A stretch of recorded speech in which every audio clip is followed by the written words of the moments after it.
Hello and welcome to the Dead Air Dudes. I'm Izzy. I'm Raka. Hello, one and all. Thank you. Hello. And come back to us, to Dead Air Dudes Nation. Thank you for liking, subscribing. Hello. We are continuing our series of the serial killers in our true crime path here. We did take a little bit of hiatus. There's so many things going on. So we're going to have a little bit of a twist for you guys today. Today, instead of focusing on one particular profile and any nuances that brings, we're going to meld our favorites movie reviews and serial killers into a special true crime cinema episode. Take it away. Yeah, we're going to give everyone our favorite. Again, this is Izzy and Rocco's favorite serial killer movies. Okay. This is a rough list of approximately, 10 to 15, 10 to 14, whichever one you want to go. This is what we like. So, whatever guys you like, just put in the comments, and if you think we're wrong and we're full of shit, just let us know. All right. I guess here I'll start off at number 15. The 2018 movie, The House That Jack Built, directed by Lars Van Trier, starring Matt Dillon and Uma Thurman and a bunch of other people. Go ahead, Rocco. All right. Well, I don't have 15, but I'll go from what I have. I'm going to go with the Netflix movie on Ted Bundy. Extremely wicked, shockingly evil, and vile. I had just actually seen this recently, and my list to watch is yay long and then some. But in watching the movie, it was totally different than other movies. It does not go into a straight up profile and witnesses and accounts and other. It's more of a dramatization from the viewpoint of one of the women that loved him, and then a few other women that loved him, in this very charismatic, very intriguing, number one sociopath. If you do watch it, it incorporates a lot of the real life drama that unfolded, especially during the courtroom where he fired his own defense attorney and then defended himself. The narcissism is rich. The way it unfolds, it's a little bit lacking, but it focuses only one aspect. There's too much to involve, but that's that one. Okay, next one for me, I guess for 14, Man Bites Dog, 1992, directed by Remy Belveau, among two others, and, stars Benoit Poulvord. No, is it him? Yeah, well, anyway. It's basically a film, it's black and white, that they show from beginning to, like, the beginnings of a serial killer, how this person actually becomes throughout the film, man. It's harrowing, it's interesting, and it's sick, but it's what it is. Take it away, Rocco. When was that movie? 1992, I do believe. Well, yeah, that was on my list to watch. I thought that was an interesting movie. Also on NC-17 for all so. Yeah, fairly recent. All right, so I'm going to go with Zodiac. Zodiac was on my list too, but I kind of, for time constraints, Yeah, you had to trim it somewhere. Again, we did a standalone podcast episode. Check it out with the Zodiac Killer.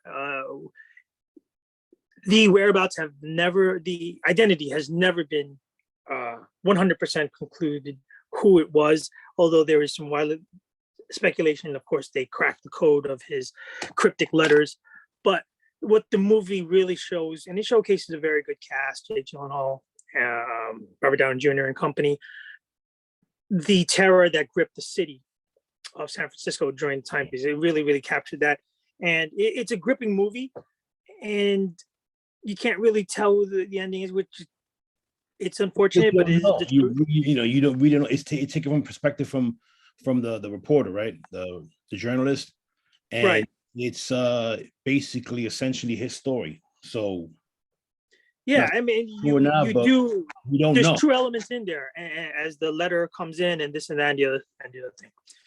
All right, next. All right, for me now, this is gonna be controversial in the sense because we're talking about serial killers, mass murderers, and here come the horror movie, your traditional horror movies. What is a serial killer? A serial killer is a person who kills more than 3 people over an extended period of time, over circumstances that have no reasoning or whatever else. I mean, in a nutshell, right? Now, for me, Black Christmas is one, the original, of course, not the other two garbage films. The 1974 classic, directed by Bob Clark, starring Olivia Hussey, Margot Kidder, Keir Duella, John Saxon, so on and so forth. Again, I think also the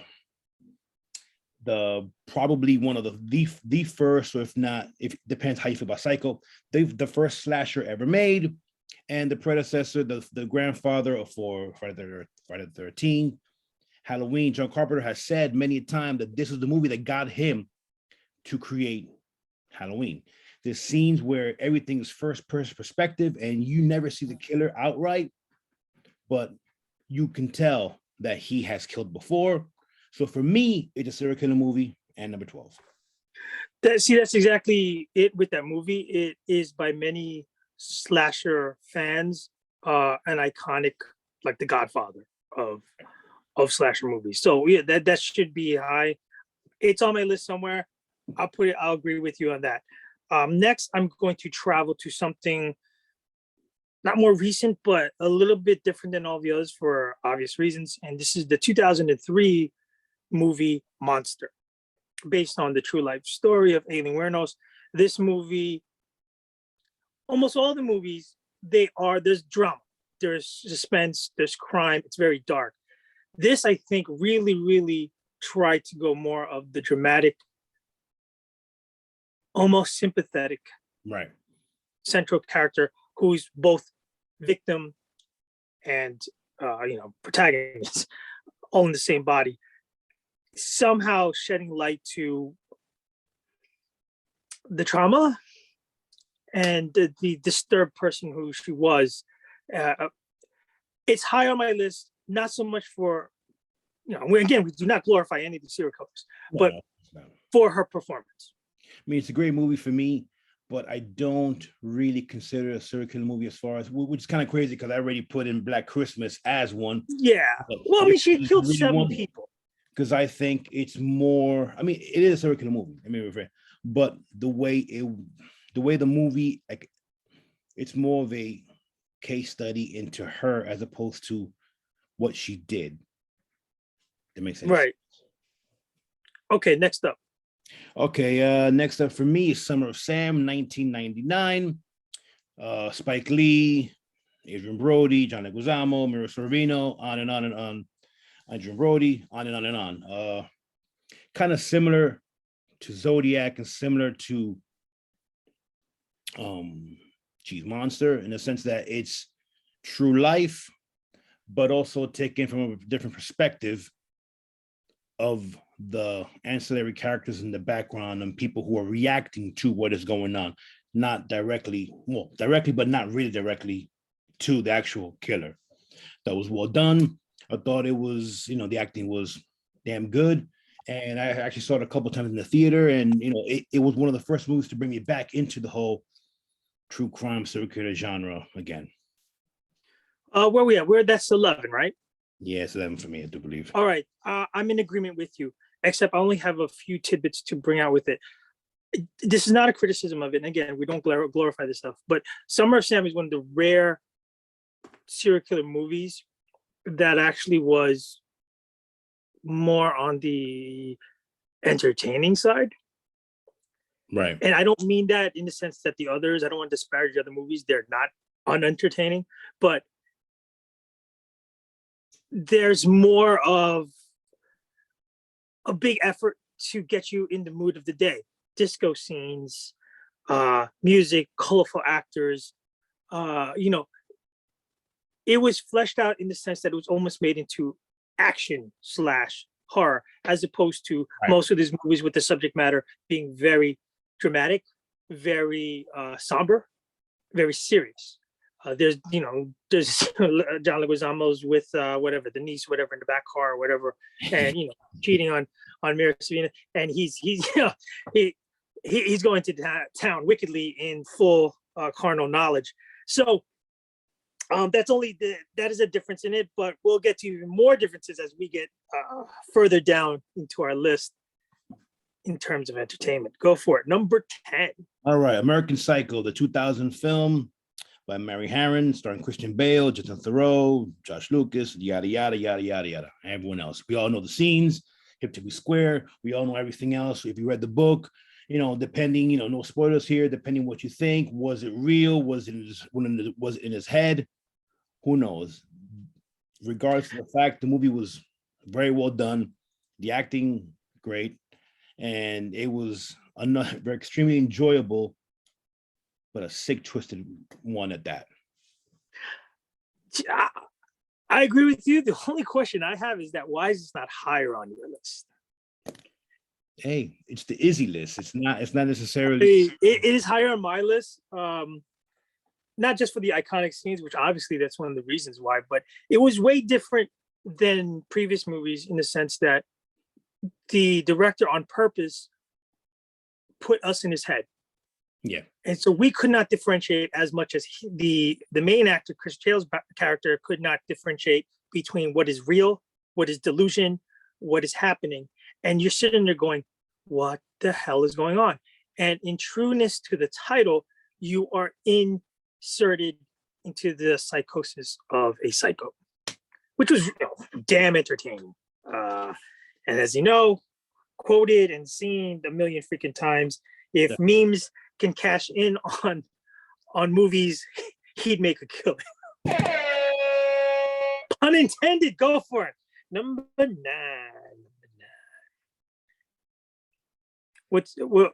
I go, you go? I think yeah, I just went with American Psycho. Let's okay. See. Yes, since I agreed. Okay.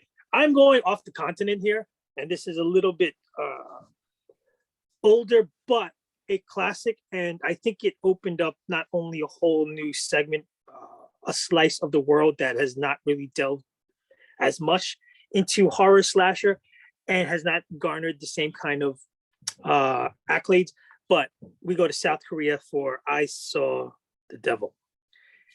Oh my! Gripping, a little terrifying. I mean, you really get into not the mindset of the killer, more so the victims or victims' surviving family members who want revenge. And it's tortuous, it's evil, it's sinister. Can't really say based on a true life, although there's a few true life serial killers in that part of the world that kind of melded together into one evil protagonist, but right. That movie can scare the shit out of you. Yeah. It's a very good movie. If anybody needs to, movie, it's number 6 for me. So great movie. Now, what number 9? Number 9 for me, I guess. Right? I guess 9, yeah, 9, 8. All right, Henry, Portrait of a Serial Killer. All right, directed by John McNaughton, starring Michael Rooker. Enough said. One of his best, if not his best, acting role. Movie's terrifying. It's dark. It's gritty. It drags you into the gutter and into the sewer, and you get to see up close what loosely based on the serial killer, on a real serial killer himself.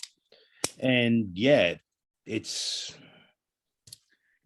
down dirty and good, but it blurs the line to almost a snuff film. Yeah. Because instead of you have the shaky first person point of view, which for 90s or 80s, it was something different, almost like I believe, right? 86. It gave you the feel that this is a home movie. Yeah. And that is something that, again, it elevates the effect of the serial killer to really get you terrified. Like, this is something that somebody recorded, and this is how evil these people are. They're so callous, brazen, and total disregard for human life. they really enjoyed the atrocities they were committing. Tidbit, Michael Rooker was so in character in doing this movie. Scared the shit out of everybody. And then, yeah, cast and crew did not want to go near him. He was 100% of the time Henry. And you know, the funny, another funny tidbit, as Rocker could attest, as we met him in person. Everyone thinks that Rooker is a big dude, and he really isn't. You know, because it's just he acts like you think he's like some massive guy, and you know, he really isn't. He commands the room. Yeah. On screen, and saying you brought that up, Al Pacino. Yeah. Al Pacino's 5'7", if that. And most times he is the shortest person, man or woman, in films. Yet when he says his lines and he does his thing, you always step back. Look at Scarface. The entire world was scared of him. And he's not at all. Michael Rooker would tower over Al Pacino. But Al Pacino is such an excellent actor that he doesn't just command the room. He demands the room. He demands attention. You put Al Pacino in a movie with star-studded cast, he still shines over everybody else. Yeah. And that's the power of excellent acting. Exactly. So go ahead, take it away. All right. Now Henry was higher on my list. So now I'm going to bring it, I'm going to just shuffle things around. Also, American Psycho was higher on my list. I'm going to take it down. So I'm going to go down to a movie that, again, may skew the lines of our criteria. I'm not going to horror world, but this is more of drama world. I told you, I love to go there. Horror world, you know that. Yeah, well, horror world's one of my favorite countries to visit. I'm going with No Country for Old Men. Touche. That's actually good. That's yeah. No, it falls within the realms. Yeah, he was. I mean, the acting that he does, the role that it was created for him, and also the director and the camera angles and how he builds up scenes. He's a terrifying MF. Yeah. You leave, there's a story, and here's a tidbit. There's a story that in one of the viewing, small crowd of sample size of viewers who were able to watch the movie way ahead of time, and he's standing in the back with the director and a few other cast members as they leave the show, right? And it's a dark theater, and shaking hands, thanking people, getting their feedback. And as people are turning the dark corner into the hallway where he's standing, they are scared. There's some viewers were going to shut the bed, but they were going to soil themselves because, like, oh my God, it's right here. And he's, regular clothes, standing, smiling, trying to greet everybody. No, he's only 5'11", and he was terrifying. Yeah. Because he portrayed a serial killer in one of the most sociopathic personas, just completely void of emotion, here to do, it doesn't even look like he enjoys the killing. It's just a calling he has to do, and he does well. So I put that on this list. All right, you next, sir. It's another one that kind of blurs the line. I mean, in a way, technically, all right. And I think that it is the precursor to Natural Born Killers, who is not on my list. Oh God, you stole mine again. Go ahead. No, it's not on my list, Natural Born Killers. But I mean, it's an honorable mention, but this is from 1973, directed by Terrence Malick, the classic Badlands, starring Martin Sheen and Sissy Spacek. For those who have not seen it, you have a girl and is her boyfriend, and they go on a killing spree throughout the country, basically. At this time, in the 70s, you hadn't seen something like that.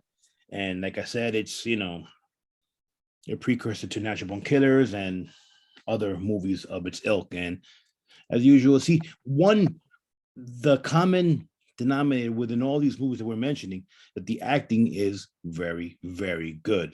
To make this source material, I wouldn't say better, but also it's palatable, to make it believable, in the sense that you could actually. Sometimes fiction is not as scary as real life. How about that?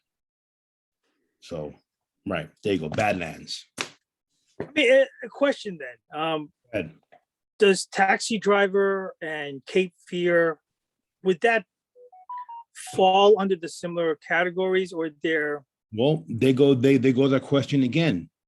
Now, we all know that Max in Cape Fear probably was a serial killer. He probably killed lots of people. So yes, within the scope of within the film, did he kill that? does not? Same thing for Taxi Driver. You know that, he's a complete and utter psycho and he's deranged. But does it fall within the criteria that we have mentioned? Right, because it doesn't really focus on the serial killing. It's more of his degradation. Now, there's one that I movie I have very high that is very similar, and I'm going against what I'm saying right now because the movie is damn good in a similar classic, and in my mind, I know that he definitely did more. He definitely killed these people. So he's on your list. So the movie I'm talking about is on my list. Now, these two are not, but I would put them as honorable mentions. All right, so there are honorable mentions, and we'll move on since our lists are all screwed up here. Are we in the top 5 now? I think it's 8 for me. So yeah, so go on. I mean, at this point, I'll try to keep. We're just going to go on. Yeah, we're just going to go on. I'll try to keep it on this. As long as you mention the whole list, I mean, I guess that's that's all. Screw the numbers. All right, so I can't. We're in the realm of the top 5, so now it becomes very academic. Who's 1, who's 5? Actually, so I'm just going to put out there 7, sir. With 7, but that's besides the point. Then I'm going to just go ahead with Psycho. Okay, the original. Well, that was a movie that I had at 2A for me. Yeah, I had it higher and only lower now. I mean, again, for me, it's in the top category, so it's everything becomes like 1A through 9, 1A through B and J. We'll just mention it, and then you can go on with yours because it's number 2. It's the first. It shines light on horror without actually showing gore. Yeah, that's that movie I mentioned that even though he only killed how many people in the movie? That we know of. Exactly. We know they allude that this is an ongoing psychosis that the guy has gone through because of the traumatic loss of his mom years ago, keeping her dead corpse still alive, keeping her alive in his mindset, in his totally warped. I mean, how many young women have come by his hotel? He's given shelter and help, and then he has arguments with a mom who's not there, fictitious, and just created the illusion, and then they argue, and then he turns into this. There's so many things brought into this early stage of movies in black and white still, where he has also dual personalities. And really, for the record, we need to really do a deep dive into Psycho. I mean, I know it's been done, but we need to do a deep dive into it. You have to, especially if you're any kind of aspiring filmmaker, or you just love film noir and you love the history of film. You can do, I don't know, an entire semester's worth of Hitchcock. Yeah, well, I mean, I do believe they have that. So, and you really have to. I have to, again, I've never went to film school. We believe ourselves to be self-professed film aficionados, but if you really want to get appreciation for how films are made today and the basis of drama, sequencing, character building, and all that stuff, you need to sit down for a whole weekend and binge Hitchcock. Yeah, all of it. The Birds, Dial M for Murder. I can go on, and you will pick up an immense amount more than you ever would by watching some of today's shit horror movies and garbage movies. Fastest on shit. Yes. Yeah. All right. So we jumped to Psycho. So you jump to anyone now on. Well, Psycho's 2A. So now I'm gonna go with the next 3, which one was obviously I Saw the Devil. Enough said. We already spoke about that. Now these next 2 films are part 1 and 2. Now I think 1 is better than 2, but some people like 2 better than 1. Both by the same director, Patrick Bryce. They're probably a couple years apart. One is Creep 2, and one is Creep. Creep 2, starring Mark Duplass as the main character, and Desiree Akavan. That's in part 2. Now, in part 1, we'll go part 2 first. It's tells a story. I don't know if you've seen it, Raka. If not, you have to go see it. The beauty of it, it's two people, one camera. Let's make it happen. And you see the depravity of the certain characters within the scope of the story, and how it just leads to that story. And it's engrossing, and you would think that with minimal action or minimal killing, it's just like Psycho, in the sense that you know that this guy has done it, or these people have done it before. Part 1 is the same, and towards the end, actually, you know what? I think they've done it before. So yeah, that's like 7, 6, and 5 for me. It's like first person point of view of a sickness. Yes. So if you have an opportunity, watch them now. I think they're both on Netflix. So yeah. I know you had categorized this as honorable mention. It's high on my list, more because yes, I am completely entertained by Natural Born Killers. The entire movie is bizarre, chaotic. Yep. Different colors, different schemes, different actors, different sequences, different points of view. But I think Oliver Stone's direction and vision was for you to be brought into the chaos. I agree. And I know, completely fictitious. It's today's modern day Bonnie and Clyde, but it's wildly entertaining with a lot of permanence of, yes, they're madly in love with each other, but they're so deranged, and there's such a bloodbath and such a trail of bodies and dismemberment and carnage that it is a pinnacle of slasher gore, serial killer, heinous murders, mental disturbed. Let me bring you this one. All right, I mean, point counterpoint. What about Devil's Rejects? How yes, I think on a lesser extent, because although it checks all the boxes, I don't think it's as complete and well-rounded a movie. Well, you're not gonna compare Oliver Stone and Rob Zombie. Okay. Yeah, but I mean, it would be something. It would definitely be in the conversation. It would definitely be in the conversation. Yes. Yeah. So it's on the list. It's in the conversation. I think it is in the conversation. Devil Reject. Yeah. I mean, you get to a point where you can't really quantify every genre. There's going to be a lot of movies that blur in between, which is fine. My only thing about National Kids, and look, and I know people gonna hate on me, be like, oh, what are you talking about? Every movie has a meaning, and I get it. And each director has a point for making the film, and not everything is just shock and awe or blood and gore. I mean, I know that Oliver Stone was trying to talk about media and how the senseless, the degradation of America, and so. Yes, we all know his political viewpoints and what drives him and whatnot. And I think he did that by going so over the top that he was trying to make a point, which is cool. I mean, even toward he even have the journalists throughout the movie that it's that's the whole point. He's trying to show you that, trying to bang you over the head while showing you all this fantastic stuff.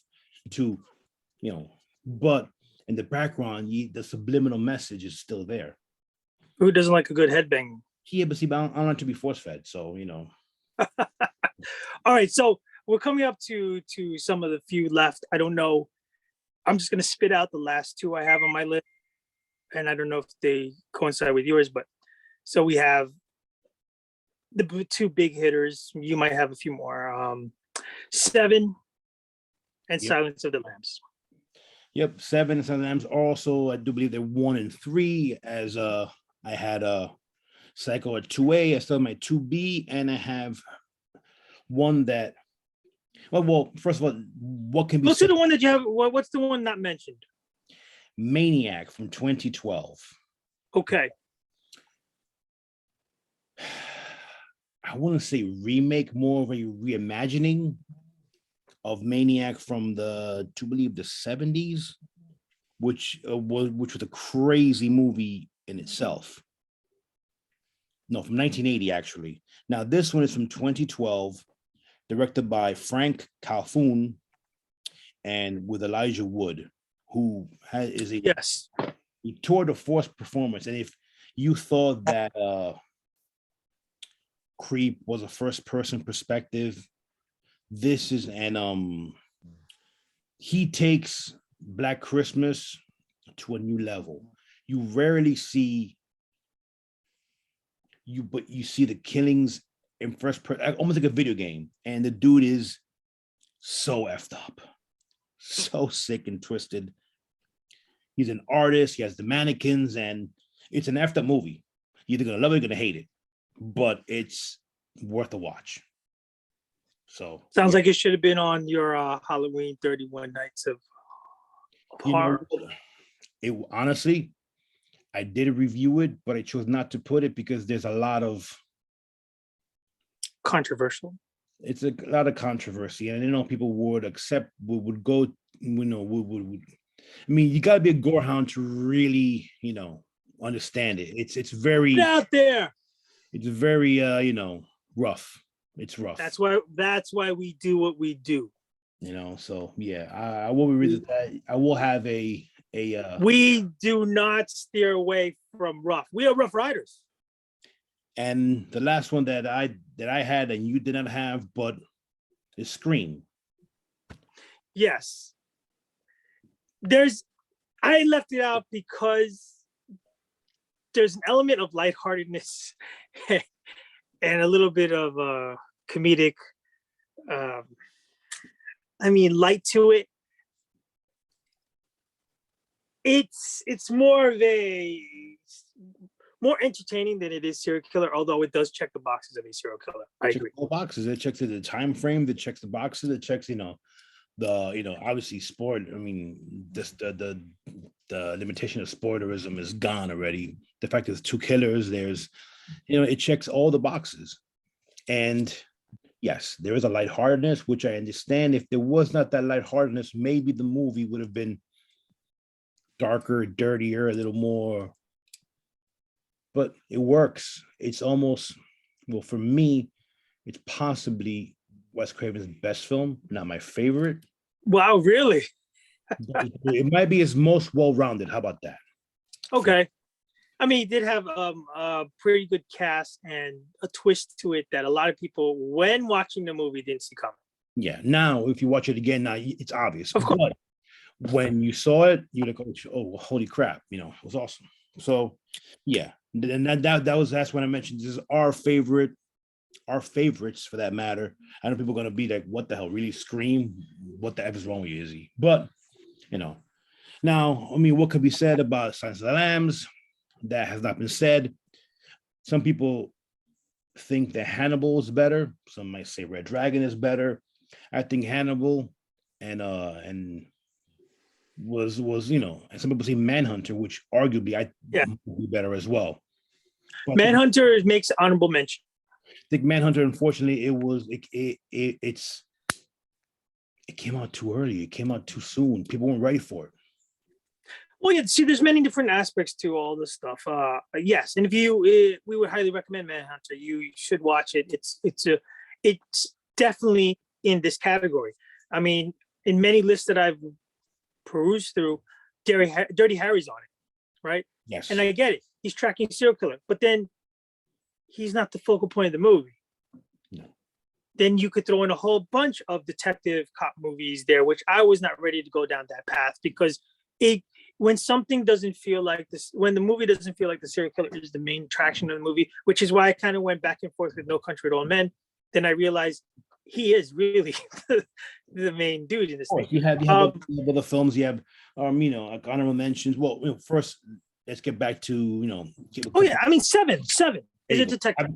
Give a couple things about Seven, and then we're on our way. And there's not much I could say about Seven, except very few movies, except those that are biopics.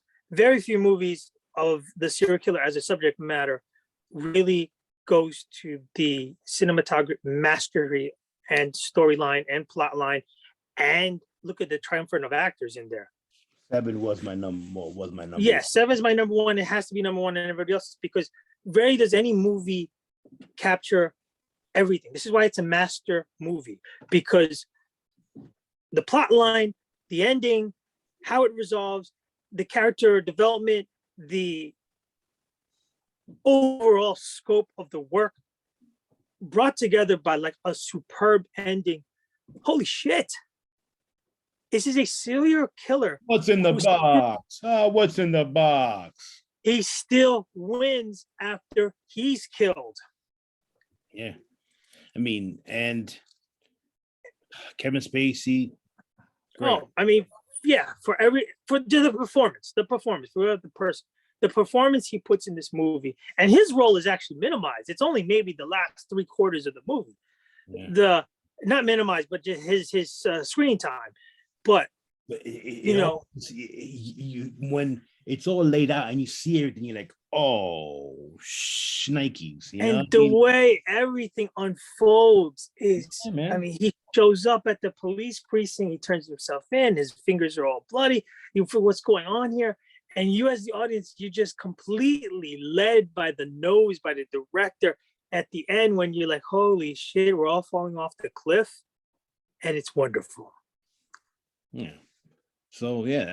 Number one. Some honorable mentions for me. You have The Cell, the J-Lo Vincent D'Onofrio film, which could have been much better. It looked spectacular, but way disappointing to me. You have The Hitcher, the original from 1986. Yeah, The Hitcher's good on the list. I have the Pope Hitch Killer from 2018, kind of slow and plodding, but it gets there. I'm Not a Serial Killer from 2016.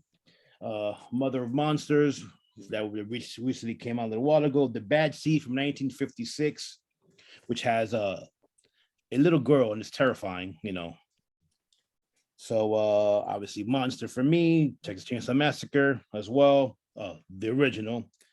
Memories of Murder, a South Korean, with the guy who did Parasite. Devil's Rejects we mentioned before. Ichi the Killer, Takashi Miike, crazy movie. So The Killers, Japanese film, which needs to be watched as well, about a killer a hitman who is really over the top crazy, and another classic, M, for back in the day.